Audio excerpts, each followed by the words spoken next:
Hello friends, good morning. Welcome back to the channel Krupa Malnad. ನಾನು ಕೃಪಾ. ಇದು ನಾವು ಅಜ್ಜಿ ವರ್ಷಾಂತಕಕ್ಕೆ ಹೋದ್ವಿ ಅಲ್ಲ, ಅದರ ಬೆಳಗ್ಗೆ ವ್ಲಾಗ್ ಇದು. ಯಾಕಂದರೆ ಇದು ಆಲ್ರೆಡಿ ಒಂದು 14-15 ನಿಮಿಷದ ವೀಡಿಯೋ ಇತ್ತು. ಹಾಗಾಗಿ ಅದನ್ನು ಇನ್ನೊಂದು ದಿನ ಅಪ್ಲೋಡ್ ಮಾಡೋಣ ಅಂತ ಹೇಳಿ ಫಸ್ಟು ಅಲ್ಲಿಗೆ ಹೋಗಿರೋದನ್ನು ವೀಡಿಯೋನ ಅಪ್ಲೋಡ್ ಮಾಡಿ ಆನಂತರ ಈ ವಿಡಿಯೋನ ಅಪ್ಲೋಡ್ ಮಾಡ್ತಾ ಇದ್ದೀನಿ. ನನಗೆ ಬೆಳಗ್ಗೆ ನಿಜವಾಗ್ಲೂ ಗೊತ್ತಿರಲಿಲ್ಲ, ಇಷ್ಟು ಹೊತ್ತಿಗೂ ನಂಗೆ ಗೊತ್ತಿರಲಿಲ್ಲ ನಾನು ಹೋಗ್ತೀನಿ ಅಂತ. 8:15 ನಮ್ಮ ಚಿಕ್ಕಮ್ಮ ಫೋನ್ ಮಾಡಿದಾಗ, ನೋಡೋಣ ಸತೀಶನ ಕೇಳು, ಬರೋದಿದ್ರೆ ಬಾ ಅಂತ ಹೇಳಿದ್ಲು. ಆಮೇಲೆ ನಮ್ಮ ಮನೆಯವರು ಊರಿಂದ ಬಂದು ಚೇರ್ ಮೇಲೆ ಕೂತ್ಕೊಂಡ್ರು. ನಾನು ಅವರು ಕೂತ್ಕೊಂಡು ಹೋಗೋಣವಾ ಅಂತ ಅಂದೆ. ಆಮೇಲೆ ಹ್ಞೂ ಅಂತ ಹೇಳಿ ದಿಢೀರಂತ ಕರ್ಕೊಂಡು ಹೋದರು. ಹಾಗಾಗಿ ನಾನು ಮಧ್ಯಾಹ್ನಕ್ಕೆ ಹುರುಳಿ ಸಾರಿಗೆ ಕೂಡ ನಿನ್ನೆ ರಾತ್ರಿಯೇ ಹುರುಳಿನ ಎಲ್ಲ ಬೇಯಿಸಿ ಎಲ್ಲ ರೆಡಿ ಮಾಡಿ ಇಟ್ಕೊಂಡಿದ್ದೆ. ಶ್ರೇಯು ಬಂದಮೇಲೆ ಹುರುಳಿ ಸಾರು ಮಾಡಿರಲಿಲ್ಲ, ಅವ್ನು ಹೇಳಿದ್ದ. ಹಾಗಾಗಿ ಇವತ್ತು ಹುರುಳಿ ಸಾರು ಮಾಡೋಣ ಅಂತ ಹುರುಳಿನೂ ಬೇಯಿಸಿಟ್ಟಿದ್ದೆ. ಒಂದು ಸಲ ನೀರು ಹಾಕಿ ಬೇಯಿಸಿದೆ.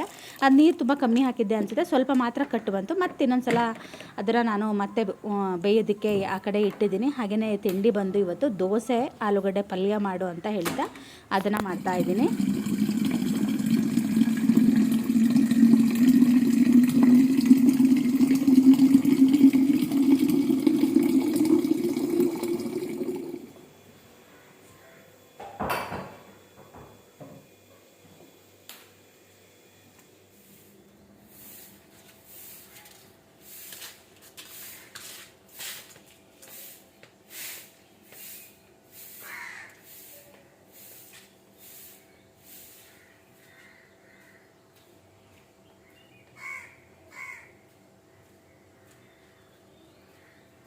ನಮ್ಮ ಮನೆಯವರು ಪೇಪರೆಲ್ಲ ಓದಿ ಬಂದು ಹಾಲು ತೊಗೊಬಂದು ಕಾರಲ್ಲಿಟ್ಟಿದ್ರು. ಹೋಗಿ ಹಾಲು ತೊಗೊಂಡು ಬಾ ಅಂತ ಹೇಳಿದ್ರು.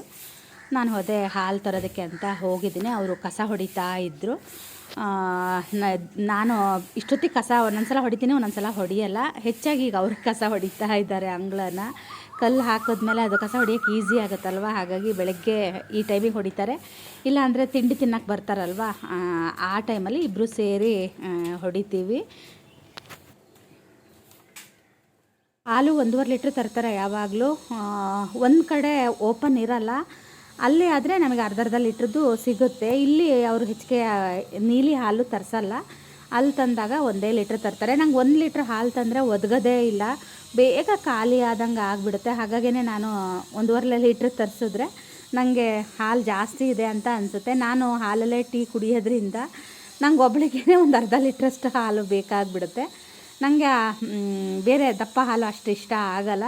ಮನೆ ಹತ್ರ ಕೆಲಸ ಮಾಡ್ತಾ ಇದ್ದಾರೆ, ಹಾಗಾಗಿ ತುಂಬ ಸೌಂಡ್ ನಿಮಗೆ ಕೇಳುತ್ತೆ. ಸಾರಿ, ನಾನು ತುಂಬ ಸಲ ಅವಾಯ್ಡ್ ಮಾಡಿದ್ರೂ ಟೈಲ್ಸ್ ಹಾಕ್ತಾ ಇದ್ದಾರೆ, ಹಾಗಾಗಿ ಅದು ಸೌಂಡ್ ನಿಮಗೆ ಕೇಳುತ್ತೆ. ಸಾರಿ, ಏನು ಅಂದ್ಕೋಬೇಡಿ.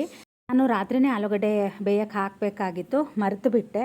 ಹಾಗಾಗಿ ಈಗ ಆಲೂಗಡ್ಡೆ ಹಾಕಿದ್ದೀನಿ. ಶ್ರೇಯು ಮಸಾಲೆ ದೋಸೆ ತಿನ್ನಬೇಕು ಅಂತ ಹೇಳಿದ್ದೆ. ಮತ್ತು ಇವಾಗ ಗ್ಯಾಸ್ ಎಲ್ಲೂ ಸಿಗ್ತಾ ಇಲ್ವಲ್ಲ, ಹಾಗಾಗಿ ಶ್ರೇಯು ಅವರಿಗೆ ಹಾಸ್ಟೆಲಲ್ಲಿ ಮಸಾಲೆ ದೋಸೆ ಕ್ಯಾನ್ಸಲ್ ಮಾಡಿದ್ರಂತೆ.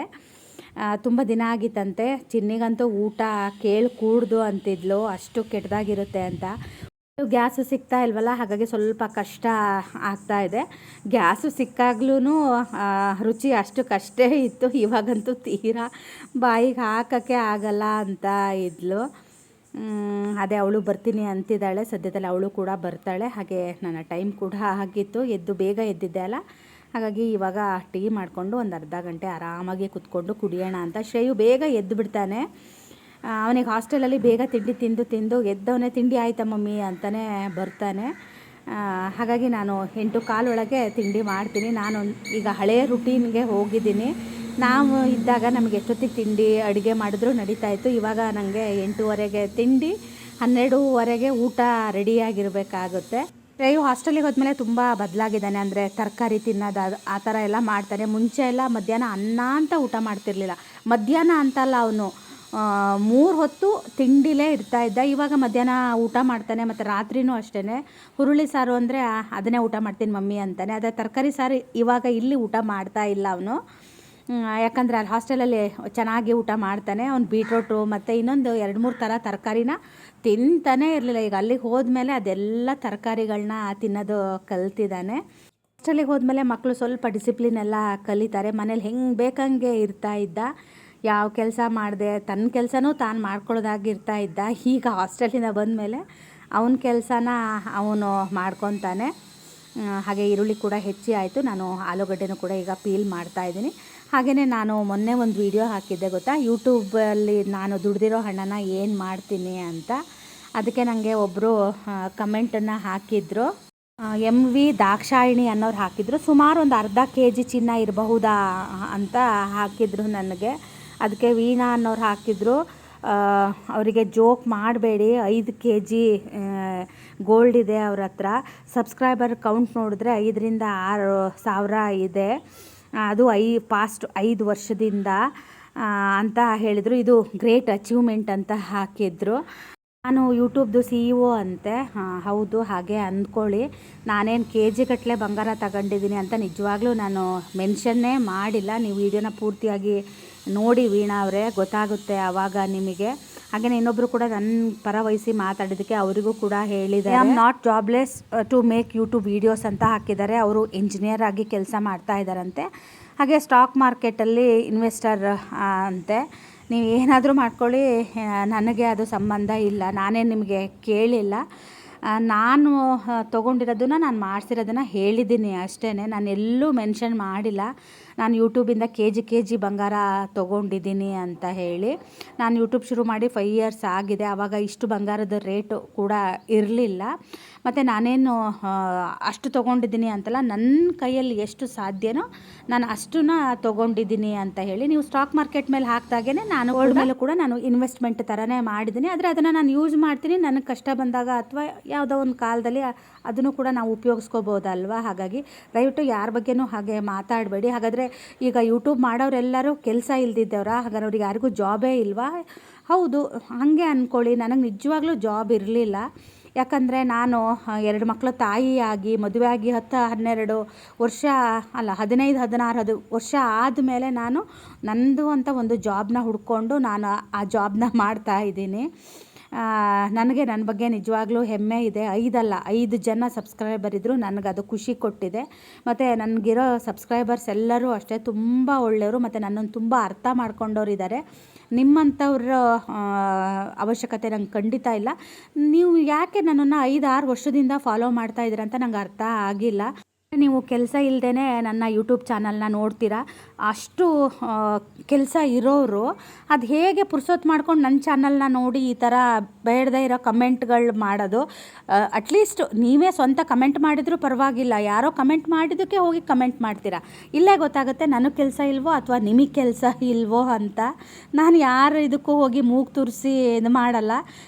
ನಿಮಗೆ ಕೆಲಸ ಇಲ್ಲ ಅನಿಸುತ್ತೆ, ಈಗೆಲ್ಲೋ ಕೆಲಸ ಕಳ್ಕೊಂಡಿದ್ದೀರಾ ಅಂತ ಅನಿಸುತ್ತೆ. ಹಾಗಾಗಿ ಆ ಫ್ರಸ್ಟ್ರೇಷನನ್ನು ನನ್ನ ಮೇಲೆ ಹಾಕ್ತಾ ಇದ್ದೀರಾ ಏನೋ ಗೊತ್ತಿಲ್ಲ. ಪರವಾಗಿಲ್ಲ, ಹಾಕಿ. ಅಟ್ಲೀಸ್ಟ್ ಅದರಿಂದನಾದರೂ ನಿಮ್ಮ ಮನಸ್ಸಿಗೆ ಸಮಾಧಾನ ಆಗಿ ನೀವು ಸಮಾಧಾನವಾಗಿ ಇದ್ದರೆ ನನಗೆ ಅದೇ ಖುಷಿ. ಹಾಗಾದರೆ ಯಾರಾದರೂ ನನ್ನ ಚಾನಲ್ನ ಯೂಟ್ಯೂಬ್ ಮಾಡಿಸೋಂಥವ್ರು ನೋಡ್ತಾ ಇದ್ದರೆ ನೀವೇ ಹೇಳಿ, ನಾವು ಯಾರೂ ಕೆಲಸ ಇಲ್ಲದೇ ಈ ಕೆಲಸನ ಮಾಡ್ತಾ ಇದ್ದೀವ ಅಂತ. ನಮ್ಮ ಶ್ರೇಯುಗೆ ಸ್ಕೂಲಲ್ಲಿ ಏನೇನು ಕೊಟ್ಟಿದ್ದಾರೆ ಅನ್ನೋದನ್ನು ತೋರಿಸ್ತೀನಿ ನೋಡಿ. ಶ್ರೇಯು ಒಬ್ಬರು ಟೀಚರ್, ಇಂಗ್ಲೀಷ್ ಮೇಡಮು ಈ ಸಲ ಸ್ಕೂಲ್ ಬಿಟ್ಟು ಹೋಗ್ತಾ ಇದ್ದಾರಂತೆ. ಅವರು ಆ ಥರ ಕಾರ್ಡ್ ಮಾಡಿ ಕೊಡಿಸಿದ್ದಾರೆ. ಇದು ಶ್ರೇಯು ಕ್ವಿಜ್ ಕಾಂಪಿಟೇಷನಿಗೆ ಹೋಗಿದ್ದ. ಹಾಗೆ ಇದು ಬಂದು ಅವನಿಗೆ 2 ಆಟದಲ್ಲಿ ಫಸ್ಟ್ ಬಂದಿದ್ದ. ಹಾಗಾಗಿ ಅವನಿಗೆ ಗೋಲ್ಡ್ ಮೆಡ್ಲು ಬಂದಿದೆ. ಆವಾಗ ನಾವು ಕೂಡ ಹೋಗಬೇಕಾಗಿತ್ತು, ನಮಗೆ ಹೋಗೋಕ್ಕಾಗಲಿಲ್ಲ. ಹಾಗೆಯೇ ನನ್ನ ಮಗನಿಗೆ ನೋಡಿ ಕ್ಲಾಸ್ ಪರ್ಫೆಕ್ಟ್ ಅಂತ ಕೊಟ್ಟಿದ್ದಾರೆ. ನನಗೆ ಇದನ್ನು ನೋಡಿ ತುಂಬಾ ಖುಷಿ ಆಯಿತು. ಅಂದರೆ ಶ್ರೇಯು ಅಂದರೆ ಎಲೆಕ್ಷನ್ ಮಾಡ್ತಾರಂತೆ, ತುಂಬ ಡಿಸಿಪ್ಲಿನಾಗಿ ಆ ಥರ ಎಲ್ಲ ಸ್ಕೂಲಲ್ಲಿ ಇದ್ದರೆ ಅದು ಸಿಗುತ್ತೆ ಮಮ್ಮಿ ಅಂತ ಹೇಳ್ದೆ. 6 ತಿಂಗಳು ಒಬ್ಬರಿಗೆ, ಇನ್ನೊಂದು 6 ತಿಂಗಳು ಒಬ್ಬರಿಗೆ ಅಂತೆ. ಶ್ರೇಯು ಈಗ 10th ಅಲ್ವಾ, ಹಾಗಾಗಿ PU ಕಾಲೇಜ್ಗಳೆಲ್ಲ ಬಂದುಬಿಟ್ಟು ಅವರಿಗೆ ಒಂದಷ್ಟು ಬುಕ್ಗಳು ಕೊಟ್ಟಿದ್ದಾರೆ. ಮತ್ತು 10th ಕೂಡ ಅನುಕೂಲ ಆಗೋ ಥರ ಬುಕ್ಕುಗಳನ್ನೆಲ್ಲ ಕೊಟ್ಟಿದ್ದಾರೆ. ನನಗೆ ಇದನ್ನೆಲ್ಲ ನೋಡಿ ಖುಷಿ ಆಯಿತು. ಆದರೆ ನನಗೆ ಸ್ಪೋರ್ಟ್ಸ್ ಅಷ್ಟು ಇಷ್ಟ ಇಲ್ಲ. ಆದರೆ ನನ್ನ ಮಗಂಗೆ ಸ್ಪೋರ್ಟ್ಸ್ ಅಂದರೆ ಜೀವ. ಯಾಕಂದರೆ ಅವ್ನಿಗೆ ಬ್ಲಡ್ಡಲ್ಲೇ ಬಂದುಬಿಟ್ಟಿದೆ ಅವ್ರ ಡ್ಯಾಡಿಯಿಂದ. ಆದರೆ ನಾವು ಅದನ್ನು ನಿಲ್ಸೋಕ್ಕೂ ಆಗ್ತಾಯಿಲ್ಲ, ಇದು ಮಾಡೋಕ್ಕೂ ಆಗ್ತಾಯಿಲ್ಲ. ಶ್ರೇಯು ನನಗೆ ಪರ್ಫೆಕ್ಟ್ ಅಂತ ಕೊಟ್ಟಿದ್ದು ಬ್ಯಾಡ್ಜ್ ನೋಡಿ ಖುಷಿ ಆಯಿತು, ಕ್ಲಾಸ್ ಪರ್ಫೆಕ್ಟ್ ಅಂತ. ಎವ್ರಿ ಡೇ ಅದನ್ನು ಹಾಕ್ಕೊಂಡು ಕ್ಲಾಸಿಗೆ ಹೋಗಬೇಕಂತೆ. ಆದರೆ ಇಡೀ ಕ್ಲಾಸ್ ಜವಾಬ್ದಾರಿ ನಮ್ಮ ಮೇಲೆ ಇರುತ್ತೆ ಅಂತ ಹೇಳ್ದೆ. ಏನೋ ನಾವಿಷ್ಟೇ ಸಣ್ಣ ಪುಟ್ಟದ್ರಲ್ಲೇ ಖುಷಿ ಪಡಬೇಕಲ್ವ. ಮತ್ತು ಇದಕ್ಕೂ ಯಾರಾದರೂ ಏನಾದರೂ ಕಮೆಂಟನ್ನು ಹಾಕಬೇಡಿ. ಇಲ್ಲ, ಮಕ್ಕಳ ಬಗ್ಗೆ ಕೂಡ ಬಂದು ಕೆಟ್ಟದಾಗಿ ಕಮೆಂಟನ್ನು ಹಾಕ್ತೀರಾ. ಇನ್ನೊಂದು ದಿನ ಹೇಳ್ತೀನಿ ಯಾವಾಗ ಹಾಕಿದ್ರು ಅನ್ನೋದು. ಯಾರು ಅಕ್ಕ ತಂಗಿ ಅಣ್ಣ ತಮ್ಮನ ಜೊತೆ ಹುಟ್ಟದೇ ಇರೋರು ಆ ಥರ ಕಮೆಂಟನ್ನು ಹಾಕ್ತಾರೆ. ನಂಗೆ ಅದು ಹಾಕಿದಾಗೂ ಕೂಡ ತುಂಬ ಬೇಜಾರಾಗಿತ್ತು, ಆದರೆ ಹೇಳಬಾರ್ದು ಅಂತ ನಾನು ಇಷ್ಟು ದಿನ ಹೇಳಿ ಇರಲಿಲ್ಲ. ಹಾಗೆ ನಮ್ಮ ಮನೆಯವರು ಕೂಡ ಬಂದರು. ಶ್ರೇಯನು ಕೂಡ ಎದ್ದಿದ್ದ. ಕಾರಲ್ಲಿ ಪನ್ನೀರ್ ಇದೆ, ತಗೋಬಾ. ಹೊರಗಿಂದ ಬರಬೇಕಿದ್ರೆ ನಾವು ಅಜ್ಜನ ಮನೆಗೆ ಹೋಗೋಣ ಅಂತ ಡಿಸೈಡ್ ಮಾಡಿ ಒಳಗಡೆ ಬಂದ್ವಿ. ಬೇಗ ಬೇಗ ಕೆಲಸ ಮುಗಿಸ್ಕೊ, ನಾನು ಸ್ವಲ್ಪ ಹೆಲ್ಪ್ ಮಾಡ್ತೀನಿ ಅಂತ ಹೇಳಿದ್ರು. ನಾನು ಇವ್ರು ಹೆಲ್ಪ್ ಮಾಡ್ತಾರೆ ಅಂದರೆ ನನಗೆ ನೆಲ ಗಿಲ ಒರೆಸ್ಕೊಡ್ತಾರೆ ಅಂತ ಕಾಯ್ತಾನೇ ಇದ್ದೀನಿ. ನೆಲ ಒರೆಸಿಲ್ಲ ಇವರು, ಮೇಲ್ಗಡೆ ಎಲ್ಲ ಕ್ಲೀನ್ ಮಾಡಿದ್ರು. ನಾನು ಆಮೇಲೆ ಅಡುಗೆ ಮನೆಯೆಲ್ಲ ಕ್ಲೀನ್ ಮಾಡಿಕೊಂಡೆ. ಹುರುಳಿ ಸಾರು ಕೂಡ ಮಾಡೋದಿತ್ತಲ್ವ, ಅದನ್ನು ಕೂಡ ಹುರುಳಿ ಸಾರನ್ನು ಕೂಡ ಕುದಿಯೋದಕ್ಕೆ ಇಟ್ಟಿದ್ದೀನಿ. ಅದಕ್ಕೆ ಒಂದು ಸ್ವಲ್ಪ ಒಗ್ಗರಣೆ ಹಾಕ್ತೀನಿ. ಶ್ರೇಯುಗೆ ತುಂಬಾ ಇಷ್ಟ, ಆದರೆ ಅವನು ಹೇಳೋದು 1-2 ದಿನ ಕುದಿಬೇಕು ಮಮ್ಮಿ, ಆಮೇಲೆ ಅದು ಟೇಸ್ಟ್ ಅನಿಸುತ್ತೆ ಅಂತ ಹೇಳ್ದ. ಹೌದು, ಹುರುಳಿ ಸಾರು ಮತ್ತು ಈ ಹೋಳಿಗೆ ಬೇಳೆ ಸಾರು ಇರುತ್ತೆ ಗೊತ್ತಾ, ಅದೆಲ್ಲ 2 ದಿನ 3 ದಿನ ಆದಮೇಲೆ ಅದು ರುಚಿ ಚೆನ್ನಾಗಿ ಬರುತ್ತೆ. ದೋಸೆ ಅಂತೂ ತುಂಬಾ ಚೆನ್ನಾಗಾಗಿತ್ತು. ಶ್ರೇಯನು ಅದೇ ಹೇಳ್ತಾ ಇದ್ದೆ, ಅವ್ರ ಹಾಸ್ಟೆಲಲ್ಲೂ ಕೂಡ ತುಂಬ ದೋಸೆ ಚೆನ್ನಾಗಿರುತ್ತಂತೆ. ಮಸಾಲೆ ದೋಸೆ, ಸೆಟ್ ದೋಸೆ ಎಲ್ಲ ಬೆಣ್ಣೆ ಎಲ್ಲ ಹಾಕಿ ಚೆನ್ನಾಗಿ ಮಾಡಿ ಕೊಡ್ತಾರಂತೆ. ಮತ್ತು ಶ್ರೇಯು ಅವರು ಈಗ ತಿಂಡಿ ಬಡಿಸೋದು, ಊಟಕ್ಕೆ ಬಡ್ಸೋಕ್ಕೆ ಹೋಗ್ತಾರಂತೆ. ದೊಡ್ಡವರಲ್ವ ಈಗ ಸೀನಿಯರು. ಆದರೆ ಶ್ರೇಯು ಹೋದಾಗಿಂದನೂ ಅಂದರೆ 8th ಒಂದು ತಿಂಡಿ ಬಡ್ಸೋಕ್ಕೆ ಹೋಗಿಲ್ಲ ಅನಿಸುತ್ತೆ. 9th 10th 2 ವರ್ಷನೂ ಮಾಡ್ತಾ ಇದ್ದಾನೆ. ನಮ್ಮ ಶ್ರೇಯು ಸ್ವಲ್ಪ ಹಾಗೇನೆ, ಸ್ವಲ್ಪ ಆ್ಯಕ್ಟಿವ್. ಅವನನ್ನೆಲ್ಲರೂ ಇಷ್ಟಪಡ್ತಾರೆ. ಮತ್ತು ಅವನು ಕೂಡ ಅಷ್ಟೇ, ಎಲ್ಲರ ಜೊತೆ ಚೆನ್ನಾಗಿ ಮಿಂಗಲ್ ಆಗ್ತಾನೆ. ನಮ್ಮ ಶ್ರೇಯು ಬಂದರೆ ಅವನಿಗೆ ಒಂಥರ ಮನೇಲಿ ರಾಜೋಪಚಾರ ನಡೆಯುತ್ತೆ. ಅವನಿಗೆ ಅಂತಲ್ಲ, ನಾವು ಚಿನ್ನಿಗೂ ಹಾಗೆ ಮಾಡ್ತೀವಿ. ಮತ್ತು ಅದಕ್ಕೆ ಯಾರಾದರೂ ಏನೂ ಹೇಳಬೇಡಿ. ಅವ್ರು ಕೂತ್ಕೊಂಡಲ್ಲೇ ತಿಂಡಿ, ಊಟ, ನೀರು ಎಲ್ಲ ಕೊಡ್ತೀವಿ. ನಮ್ಮ ಶ್ರೇಯು ಒಂದು ಸ್ವಲ್ಪ ಜಾಸ್ತಿ, ಅಟ್ಲೀಸ್ಟ್ ಚಿನ್ನಿ ಬಂದು ಕುಡಿದು ಮಾಡ್ತಾಳೆ. ಅದು ನಮ್ಮ ಶ್ರೇಯು ಆಗಲ್ಲ, ಎಲ್ಲ ಅವನ ಹತ್ರನೇ ಒಯ್ದು ಕೊಡಬೇಕು. ಇಲ್ಲ ಅವ್ರ ಡ್ಯಾಡಿ ಒಯ್ದು ಕೊಡ್ತಾರೆ, ಇಲ್ಲ ನಾನು ಒಯ್ದು ಕೊಡ್ತೀನಿ. ನಮ್ಮ ಮನೆಯವ್ರಿಗೆ ಯಾಕೋ ಗೊತ್ತಿಲ್ಲ, ಹೊಸ ಈರುಳ್ಳಿ ತಂದಿದ್ರಲ್ವ, ಹೊಸ ಈರುಳ್ಳಿಲಿ ನನಗೆ ಈರುಳ್ಳಿ ದೋಸೆ ಮಾಡಿಕೊಡು ಅಂತ ಹೇಳಿದ್ರು. ಹಾಗಾಗಿ ಈರುಳ್ಳಿ ದೋಸೆನ ಮಾಡಿ ಕೊಟ್ಟೆ ಅವರಿಗೆ. ಶ್ರೇಯನು ನನಗೂ ಒಂದು ಕೊಡು ಮಮ್ಮಿ ಅಂದ, ಅವನಿಗೂ ಮಾಡಿದೆ. ಹಾಗೆ ನಾನು ಹುರುಳಿ ಸಾರಿಗೆ ಒಗ್ಗರಣೆ ಹಾಕ್ತಾಯಿದ್ದೀನಿ. ಒಂದು ಸ್ವಲ್ಪ ಒಣಮೆಣಸು, ಹಸಿಮೆಣಸು ಅಷ್ಟೊಂದು ಖಾರ ಇರಲಿಲ್ಲ. ಅದಕ್ಕೆ ನಾನು ಏನು ಮಾಡಿದೆ ಅಂದರೆ ಚೂರು ಇದಿರುತ್ತೆ ಗೊತ್ತಾ, ಸೂಜಿ ಮೆಣಸು, ಅದ್ರ ಪುಡಿನ ಹಾಕಿದೆ. ಈರುಳ್ಳಿ ಬೆಳ್ಳುಳ್ಳಿ ಸ್ವಲ್ಪ ಜಾಸ್ತಿ ಹಾಕ್ತೀನಿ. ಆಮೇಲೆ ಕರಿಬೇವು ಅಷ್ಟೇ, ಒಗ್ಗರಣೆಗೂ ಹಾಕ್ತೀನಿ, ಹಸಿದನ್ನು ಕೂಡ ಸ್ವಲ್ಪ ಹಾಕ್ತೀನಿ. ಟೇಸ್ಟು ತುಂಬ ಚೆನ್ನಾಗಿ ಬರುತ್ತೆ. ಎಷ್ಟು ಬೆಳ್ಳುಳ್ಳಿ ಹಾಕ್ತೀವೋ ಅಷ್ಟು ರುಚಿಯಾಗಿರುತ್ತೆ. ಶ್ರೇಯು ಅದು ಈರುಳ್ಳಿ ಎಲ್ಲ ಅಷ್ಟು ಇಷ್ಟಪಡಲ್ಲ, ಹಾಗಾಗಿ ನಾನು ಈರುಳ್ಳಿನ ಸ್ವಲ್ಪ ಕಮ್ಮಿ ಹಾಕ್ತೀನಿ, ಬೆಳ್ಳುಳ್ಳಿ ಮಾತ್ರ ಜಾಸ್ತಿ ಹಾಕ್ತೀನಿ. ಹಾಗೆಯೇ ಇವತ್ತಿನ ಆ ವ್ಲಾಗ್ನ ಕೂಡ ನಾನು ಇಲ್ಲಿಗೆ ಮುಗಿಸ್ತೀನಿ. ಹಾಗೆ ನಾಳಿನ ವ್ಲಾಗಲ್ಲಿ ಸಿಗ್ತೀನಿ.